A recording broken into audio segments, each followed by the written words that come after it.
जिंदगी के अंदर पैसा सब कुछ नहीं होता। अभी एक दो दिन पहले आपने एक शख्स का वाकया सुना होगा कि उसने खुदकुशी की है। वो कोई गरीब शख्स नहीं था, उसको पैसों की फिक्र नहीं थी, लेकिन उसके पास ऐसे दोस्त नहीं थे जो उसको तन्हाई से दूर रखें। उसके पास ऐसी फैमिली नहीं थी जो उसको तन्हाई से दूर रख सके। ये बंदा कितना अमीर था। जनूबी पंजाब के अंदर मशहूर कोल्ड ड्रिंक जो है कि जितनी भी फ्रेंचाइज है ये उनका मालिक था, और इसी तरह एक ये क्रिकेट टीम का भी मालिक था जो जिस पर ये करोड़ों रुपए खर्च करता था। ये कोई अनपढ़ आदमी भी नहीं था।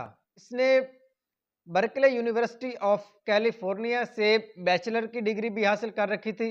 तन्हाई के अंदर वो शख्स रह रहा था, जिसकी वजह से डिप्रेशन वगैरह का शिकार हुआ और आखिरकार उसने खुदकुशी कर ली।